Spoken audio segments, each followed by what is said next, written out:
Salut à tous, aujourd'hui on se retrouve pour une nouvelle vidéo Nintendo Switch. On va jouer à Art of Rally, donc un jeu de rallye qui retrace l'histoire du rallye depuis les années, fin des années 60 voilà, jusqu'aux années, aux années récentes. Donc c'est un jeu qui existait sur Steam, qui existait aussi dans le Game Pass. À l'époque, on pouvait le récupérer, je crois qu'il était gratuit. Moi, je l'avais fait à l'époque sur Xbox, je m'étais bien régalé. Et là, je trouvais la version physique que sur Switch, et puis j'avais envie de me le reprendre. Allez, on va regarder ce que ça donne. Donc, on a plusieurs modes. Le mode carrière, donc ça va être tout le mode histoire. Contre la montre, on va faire des courses juste comme ça. On va pouvoir se fabriquer son propre rallye, donc on va choisir le pays, le nombre de spéciales, etc. Les événements en ligne, ça c'est pour jouer, j'en ai pas fait. Et puis exploration libre. En fait, pour chaque circuit, donc il y a le Japon, le Kenya, la Finlande, l'Allemagne, etc. Il y a une map. Et puis, parmi laquelle voilà, on va faire les différentes spéciales. Et là, exploration libre, on peut parcourir tout le pays et trouver des petits bonus pour débloquer, je crois qu'on peut débloquer certaines peintures de voitures ou des trucs comme ça. Voilà, donc là, par exemple, voilà les différents pays. Voilà, donc là il faut trouver les lettres et puis prendre des photos, trouver une voiture cachée. Donc ça je l'avais fait à l'époque quand je l'avais fini une première fois là sur Steam. Là je l'ai pas fait. Qu'est-ce qu'on a, voilà, comment régler le gameplay. Et voilà. Donc là au niveau du mode de jeu principal, la carrière, on va regarder un petit peu comment ça se passe. Voilà, on va voir les différents groupes. Donc là, ça va commencer en 1967, voilà, 68. Et puis au fur et à mesure, on va avancer comme ça, dans le temps, année par année. Et puis jusqu'au voilà, fin des années 90, je crois que c'est ça. Voilà, jusqu'en 96. Et donc au fur et à mesure, on va avoir des rallyes. Des spéciales, et puis on va pouvoir débloquer un certain nombre de voitures. Alors ce qui est rigolo, c'est que ils n'ont pas les licences, donc il y a des voitures, les noms c'est assez marrant.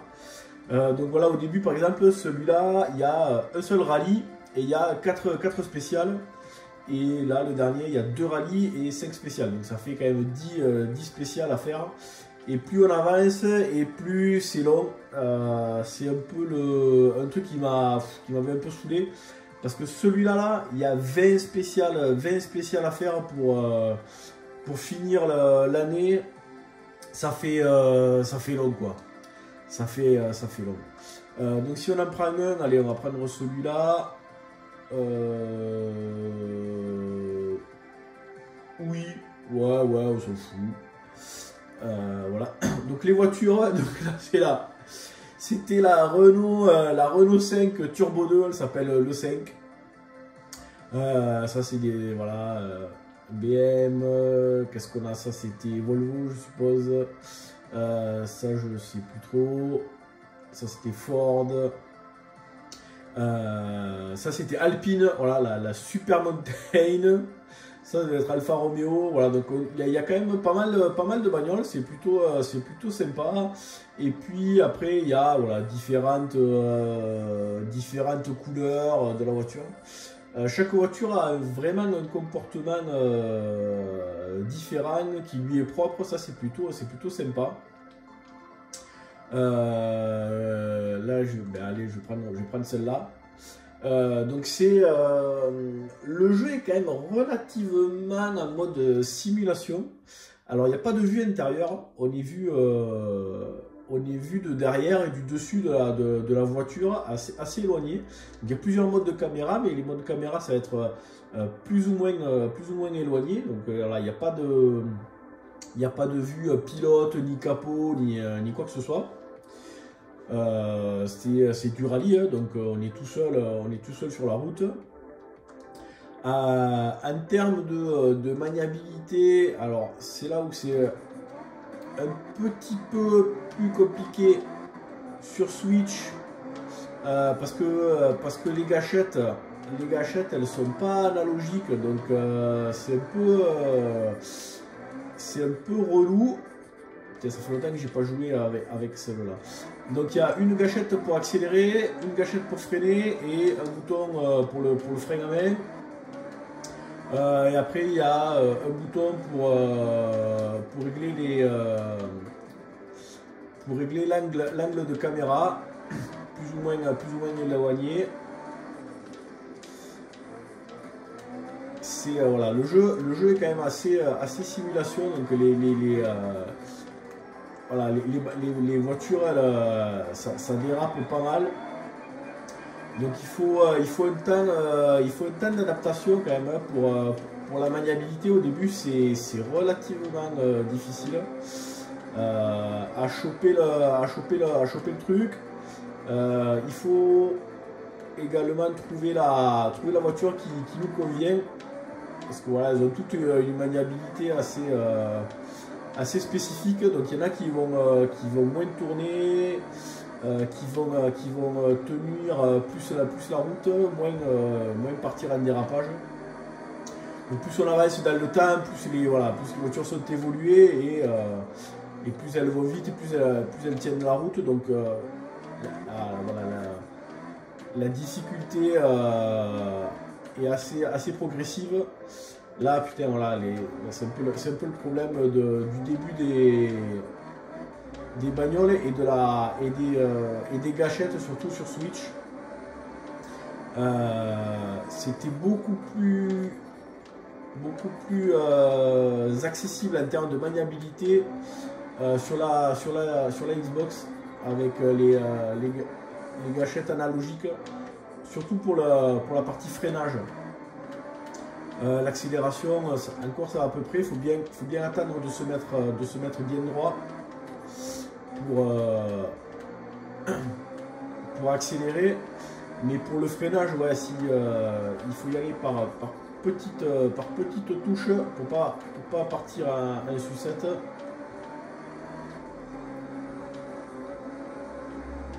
Et le frein à main à utiliser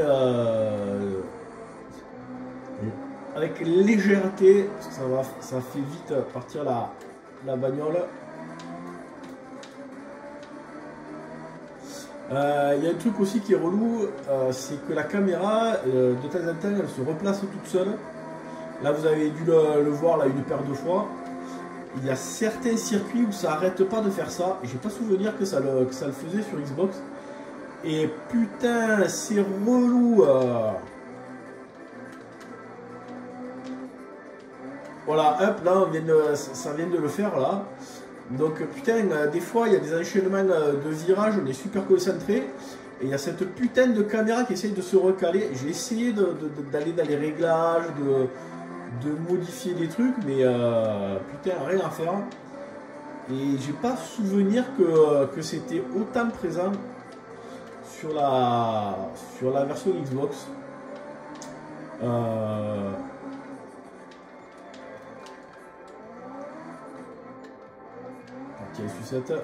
Il y a également une gestion des réparations et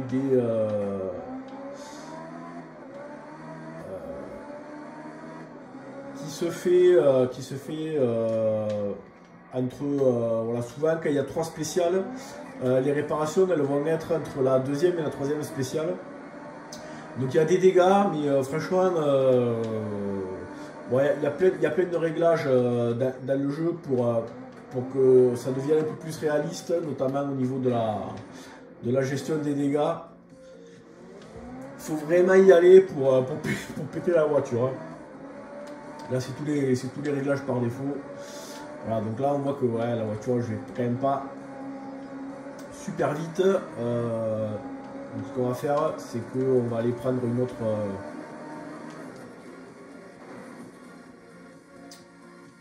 Voilà, on peut réparer, réparer la crevaison. Voilà, on voit que j'ai le petit icône là qui s'est mis. qui s'est mis en bas à droite là. Et là, la voiture, elle est totalement inconduisible. Donc là, hop, il faut que je répare la crevaison. Et ça va me rajouter voilà, 15 secondes de pénalité sur le chrono définitif. Bon, on va sortir de là. On va abandonner la saison. Et on va aller en faire une un peu plus récente avec des voitures un peu plus puissantes. Voilà, on va plutôt se faire un petit contre-la-montre, comme ça ça sera plus simple de choisir ce qu'on veut.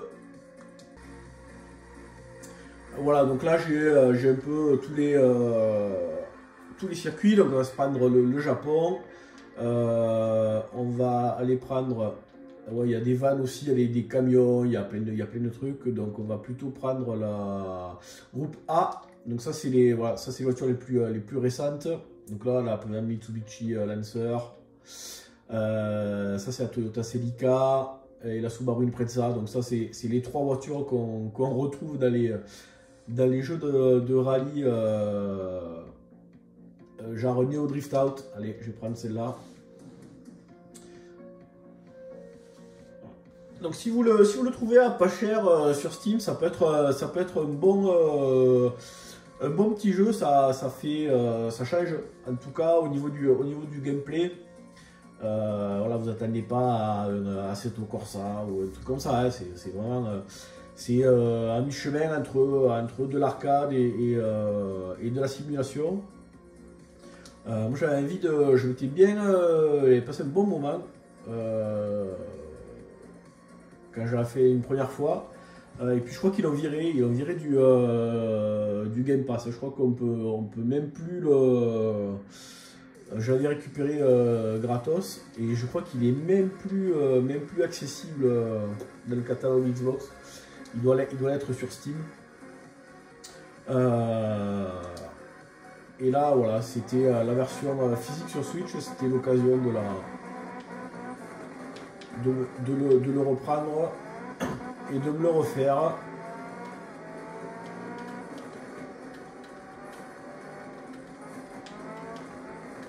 Alors il faut un temps d'adaptation parce que d'une voiture à l'autre ça change vraiment. Et donc ouais, faut bien comprendre comment elle fonctionne. Parce qu'il y en a qui partent beaucoup plus facilement de l'arrière que d'autres.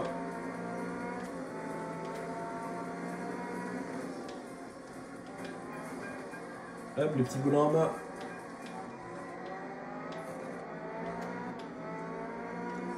Après le jeu il se fait relativement facilement. Hein. On peut je sais pas. Je crois qu'il n'y a même pas besoin de finir parmi les trois premiers, encore que je sais pas. Ouais, on va arrêter de tondre la pelouse. Donc ouais, le jeu il se termine facilement. Le truc c'est que vers la fin c'est super long en fait. C'est à coup de 3 rallyes de 5 spéciales, 4 rallyes de 5 spéciales. Donc tout ça juste pour débloquer à la limite une voiture ou une peinture un petit peu custom. Voilà. J'avais hâte d'arriver à la fin parce que je commençais à être un petit peu lassé du jeu. Il y a des courses de nuit aussi, il y en a sous la pluie. Alors là, sous la pluie, putain, faut y aller mollo.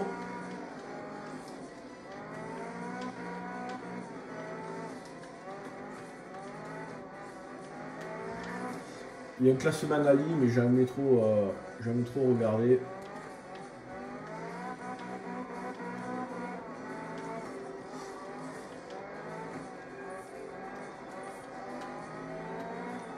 Il y a des environnements dans la neige aussi qui sont sympas. Donc voilà, ce qui est cool, c'est que chaque voiture a vraiment son comportement particulier. Les décors sont plutôt variés et on sent vraiment une grosse différence de gameplay. Hein. Là, sur l'asphalte, ça glisse pas. Sur la neige, ça va vraiment partir en sucette. Sur les graviers, un petit peu. Sur les graviers, sous la pluie, beaucoup. Donc voilà, c'est